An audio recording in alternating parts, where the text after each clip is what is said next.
Hey guys, it's Matt here again. Spirituality Part 3.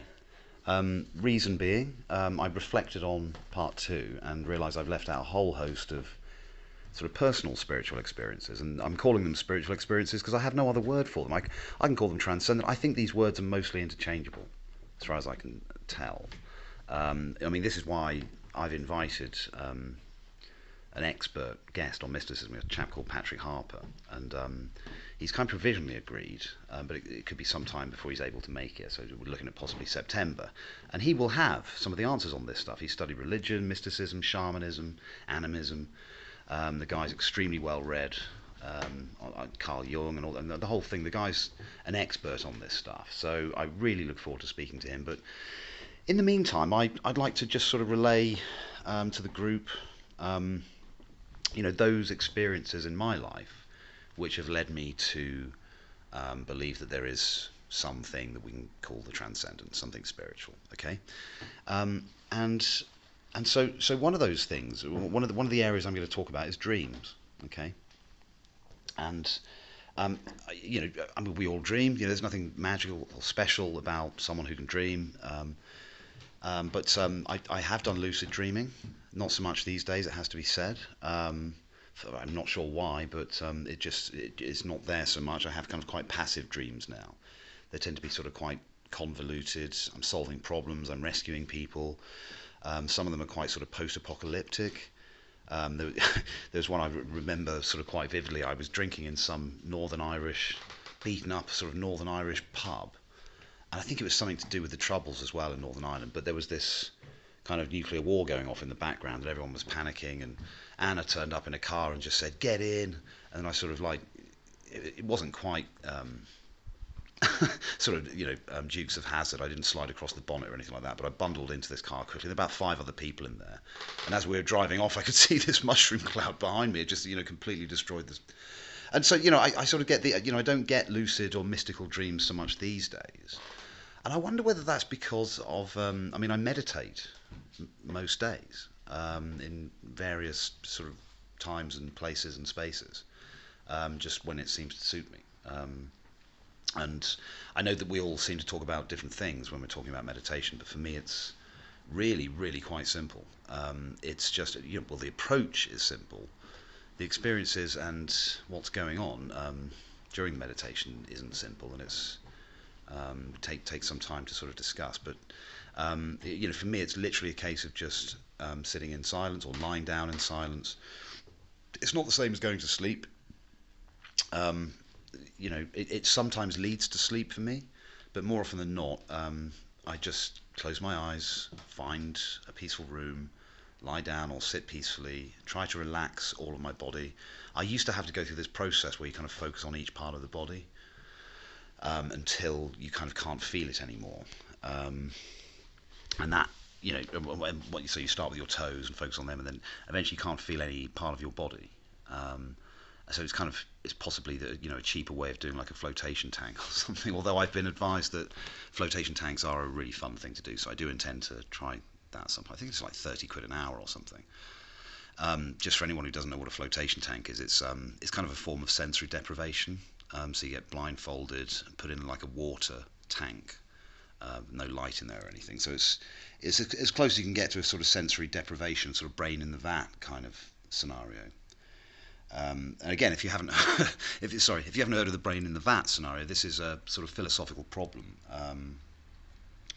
to do with kind of sort of identity and self-awareness and so on. So if you were just a brain in the vat and you had no perceptual input from a body, I'm not sure this is even possible, but philosophy is great for thought experiments, isn't it? But if you were, would you be able to form any sense of sort of identity or sense of awareness, self-awareness, metacognition? Is it only through perceptual input that we are able to do that? And so yeah, I'm sort of meandering a little bit here, but yeah. So meditation for me is about trying to achieve a state of rest. And I mean physical rest and mental rest. And by mental rest, I mean the cessation of thoughts. You could call it the kind of like the inner newsreel. Why we almost kind of silently mutter to ourselves as we're going about our business during the day. and it's that muttering that needs to cease for me, anyway, to get into these kind of deeper states. And you know, I think it's hard to say, because I mean sometimes I think this has led to sleep, but I think I've managed to get a few minutes. I reckon a few minutes without thinking. And I say there are these things that I call almost kind of like pre-thoughts. It's almost like a sort of twitch, a sort of cognitive twitch that occurs, and it's kind of, if you pursue that twitch, it will become a word or an image, or some, you'll restart the kind of the inner newsreel, and you get funny thoughts like, occasionally when I'm in one of these sort of thoughtless states, which I will try to describe in a minute. I get that sometimes my own voice pops up saying, "Look at me, I'm in a thoughtless state," and I'm like, "Ah, for fuck," and that obviously is a thought. Yeah, and so the ego is still present even in those kind of much calmer states, and suddenly rears its ugly head and says, "Oh, look at me, I'm meditating," which is completely the opposite of where you want to be. It's not Matthew Gray that's in that state. It's kind of quite the opposite. In fact, because Matthew Gray is I've mentioned this term in other talks if you've listened to them in my Everything is Alive parts 1 and 2.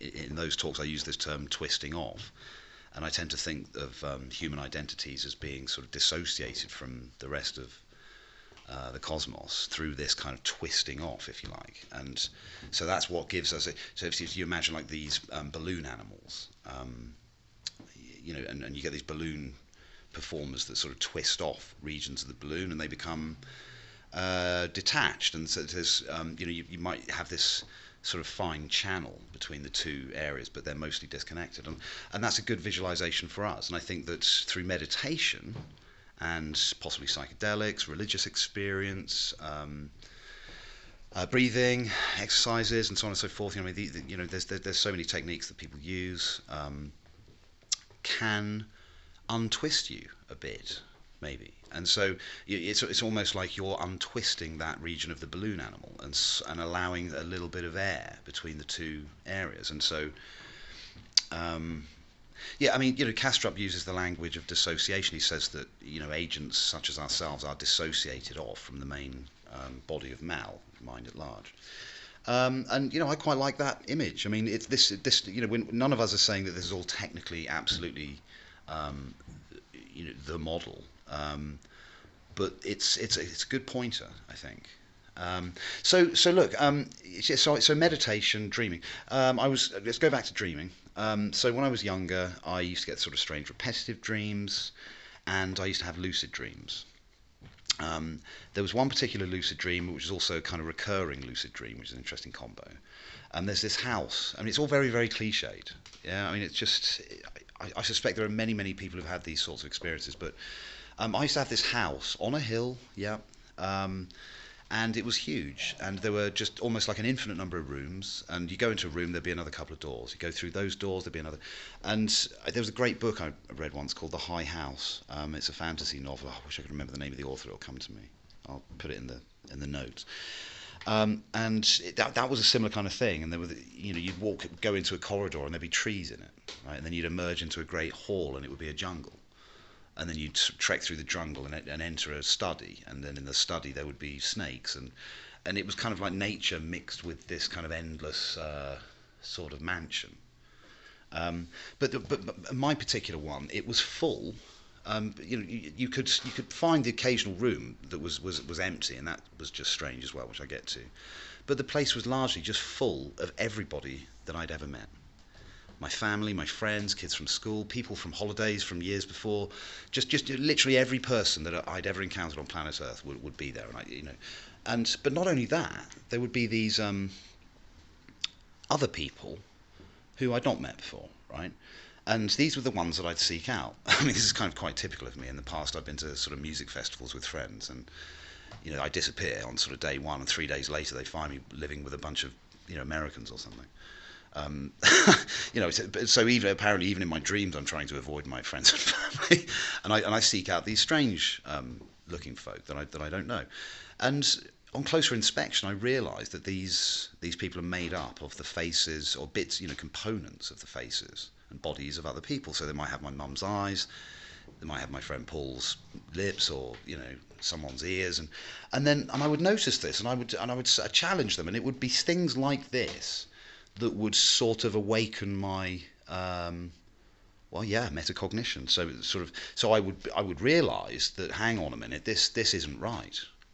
This person doesn't exist, right? So, and then I'd realise that they were just like an amalgam of other people that I'd known, and I would challenge them. I'd say, look, you're not real. And I can honestly remember there was this woman once, and she just replied instantly. She said, "How rude." And she said, how dare you say I'm not real? You can't prove I'm not real. And I said, look, you're made up of a bit of my mum. And she said, I don't recognise any of these people. And so here's me. I mean, and then actually, I'm philosophising with them now, and I'm saying, well, look, I know you can't be real because I know this is a dream. So I know that you're just an element of my own mind. And then saying something like that, and I'm getting tingles now just talking about this. It's really strange. And then quite often nearby people, and mostly the strangers, right, would sort of turn round and look at me. It's almost like once I'd realised that this was an arena within my own mind, in inverted commas, because we don't really know what that is, but my own mind would sort of turn on me and say, okay, are you sure about that, And yeah, and then sometimes I would either kind of resolve the situation, then go on about my business, find another room, and meet some other people, or I'd wake up because I'd freak out. There was one particular occasion where I said to a whole group, so this was after I'd been arguing with someone who I'd said wasn't real. I must have been in this dream sort of 10, 15 times, and I was always having stuff like this. And I remember there was a cushion. I was arguing with one of these characters, and I said, look, I know you're not real. And I picked up this cushion, and it was like a pattern. It was like some sort of paisley pattern on it, typically sort of quite trippy. And I said, look, do you think the design on this cushion is going to be on the other side, right? And they said, yes, of course it will. It's patterned all the way round, right? And so I turned it round, and the pattern wasn't there. But lo and behold, it started appearing before everybody. And I said, I told you. I said, look, this is my mind. I'm filling out this detail now. And then, again, you just sort of wake up and freak out. So, I mean, lucid dreaming is not... I mean, I'm not saying it's necessarily evidence of the transcendent. But it is very strange, and it shows you that the mind is not just about tactical problem solving in a spatio-temporal realm. You can do other things. There's symbology. There's possibly the communication of the unconscious.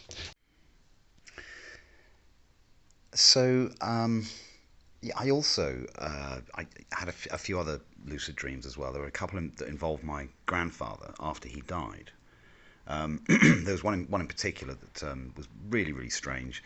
This is one of these dreams where my perspective wasn't always that of kind of an ordinary sort of human being. So sometimes my perspective, I was up in the sky basically.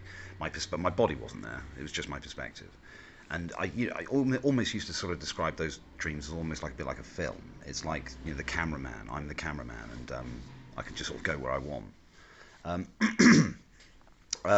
This particular one, there was these gigantic sort of superstructures in the sky, and there was this really freaky one that was kind of sort of spinning round itself, almost kind of gyroscopically, right?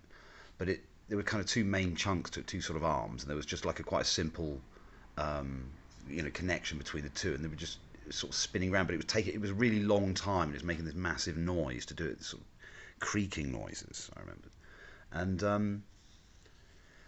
And so I sort of followed it. It was slowly moving down towards the earth, and I realised it was moving towards my nan's house in Totton. And it was like the moment I realised that, I was then sort of in my nan's house at Tottenham. I was at the front, and I was in the kitchen. I was sort of telling Nana that there was this gigantic spaceship slowly lowering down towards the house, and she said, "Don't be ridiculous." And so I said, "Well, come with me." And so we went to the front door, opened it, and there, lo and behold, it was sort of slowly manoeuvring in, and it kind of positioned itself in front of the house, and it was just freaking enormous. You couldn't see anything but the spaceship once it was next to the house, right? And then this kind of, the classic kind of UFO sort of close encounters sort of imagery, the kind of, the lowering sort of staircase from the spaceship. I had all that, but then it kind of produced this sort of structure that the structure kind of then popped in front of our front, or right in front of the doorstep, and the door opened from the structure, and Grandad popped through. And I think this was probably about 3 months after he died, and that was the moment when I freaked out and woke up. There was another dream with Grandad where I found myself. We were in a hospital, right? I was in a hospital waiting room, and then suddenly Grandad just turned up, and I was like, "What the hell's going on?" And he just sat down next to me with a coffee, but plonked it, and I said, "You're dead. You're not supposed to be here." Right, and what he said next just captured his sense of humour just perfectly well. I mean, he said, "Oh, Matthew, I'm afraid they made a mistake. It was an admin error. I've been alive all this time," and it was just. But then he had that sort of cheeky glint in his eye while he was saying it. So I said, "No, you're winding me up, aren't you?" And he just sort of winked at me knowingly, and then got up and walked off. And it felt like that was a sort of a goodbye. I mean, again, I'm tingling all over just thinking about this. It's so strange, isn't it? I mean, at that time, back then, I was a kind of materialist atheist, so I had explanatory sort of models for this. I said, "Oh well, it's just dreams are kind of a bit of housekeeping, internal housekeeping. It's just we're refreshing our self models and all this kind of stuff." I had some kind of explanation for it, but yeah, not so sure now, obviously. So what else so there was that. So that's probably enough about dreams now. I do have some other stories to tell on that front. But I think I've probably said enough now. I mean, these sorts of experiences just give you some sense of the transet. It says, well, the mind isn't just for managing the tactics in a spatio-temporal realm, right? So I'm going to go sort of a bit further back now, sort of all the way back to my childhood, and I think I was probably 6 or 7, and I think I'd been sort of struggling with the concept of death for a couple of years by now. And I remember getting these horrible kind of head rushes and sort of facing the void, I mean, my head on the pillow kind of thing, and feeling like it was sort of like trapped there, facing the prospect of my own non-existence and trying to wrap my head around that. And I couldn't really accept it, and I think it used to really sort of freak me out. And I used to harass all the people around me, saying, "Can you explain what goes on?" And they're like, "Well, we don't know because it hasn't happened to us yet." And I said, "Yeah, but and again, it kind of taps into this sense that when you're a child, you feel like you're emerging into a world, right? And it feels like it's always been there. So you think, well, these people should know something, and so they didn't have any answers for me. So I puzzled over this stuff, and then I think, like I say, 6 or 7. So I'd been puzzling about that stuff, and also actually, another strange thing. I used to struggle with why everyone was taking everything so seriously. And I used to ask myself, why is everyone so miserable? For me, it just felt like everyone should be skipping about gaily. I just couldn't understand why they weren't. And also, I used to have sort of strange things with sort of solipsistic tendencies, where I would come home from a friend's house, and I'd say, well, what's happening with them now I'm not there? And they said, well, what do you mean? Well, their lives are just going on without you. But I just couldn't wrap my head around the thought that anything could be going on outside of my sort of perceptual range.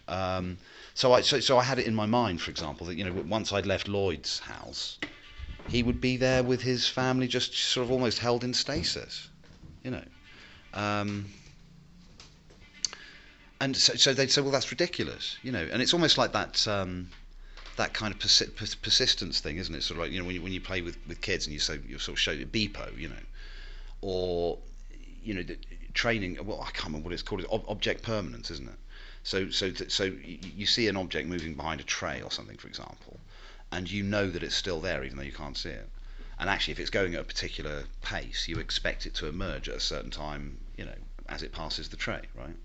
There's sort of object permanence thing. I mean, obviously, Don Hoffman sort of kind of throws that under the bus, really, by saying, well, actually, stuff isn't there unless it's being perceived, because he's saying that all there is conscious perceivers, So that's that's quite interesting.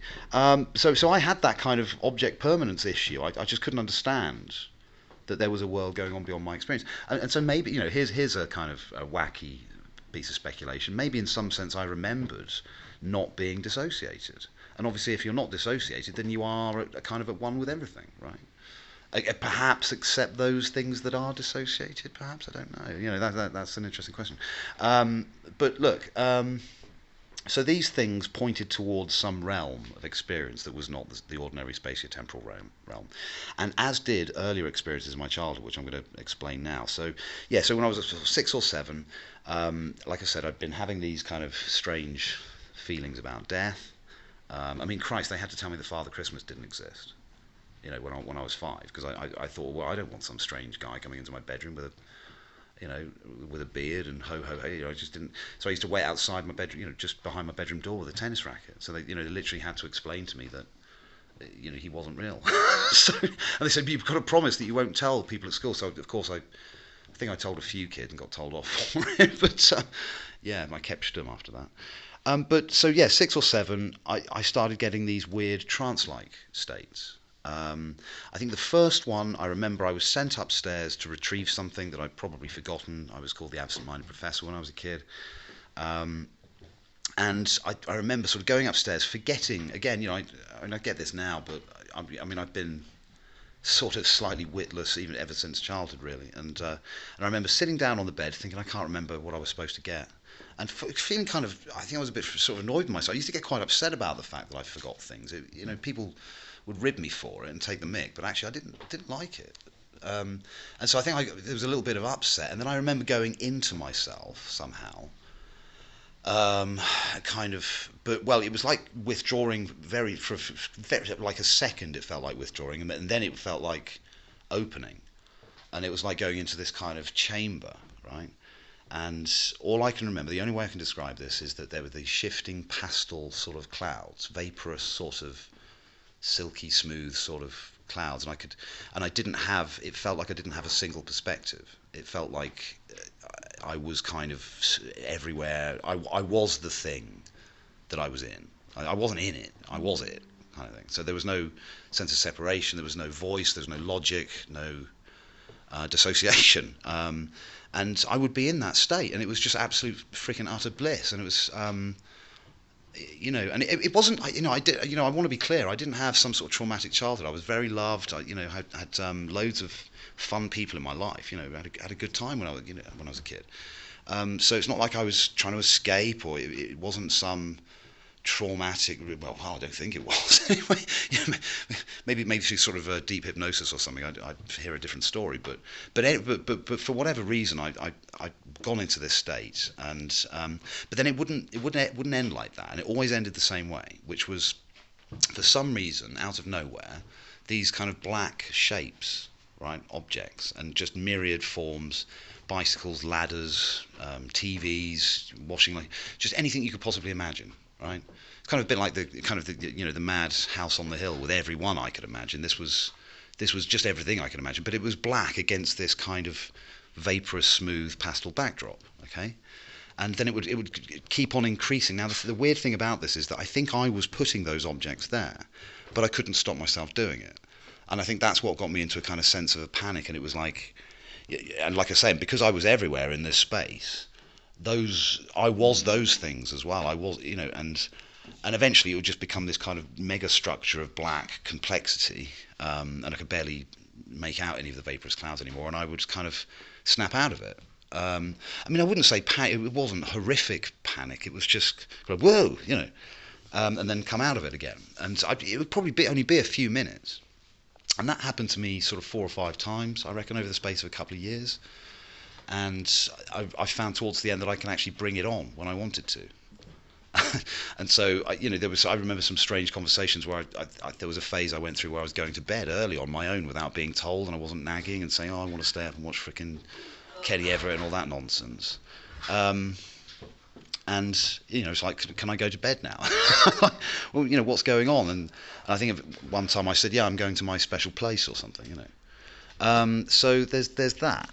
I mean, what does that tell? I mean, that just tells you again, it's more evidence to show that minds don't have to just be a point of view in this kind of 3D sort of manifold, right? Or 4D manifold, or ND manifold, depending which physicist you talk to, So, look, I had that in my background. But of course, as I've said elsewhere, because I didn't particularly enjoy my religious sort of experiences. I mean, not transcendent religious. I mean, just the social religious experiences. I didn't really. I wasn't really in with mysticism because I discovered science and material. My mum bought me loads of reference books. I hadn't really read many fiction. Everyone goes on about Famous Five and stuff. I was reading insect encyclopedias and stuff. But I kind of just forgot about all that as I got older. There was one experience I had when I was about 15, 16. I used to knock around with a bunch of metalheads, really cool guys. Hope to see them again one day.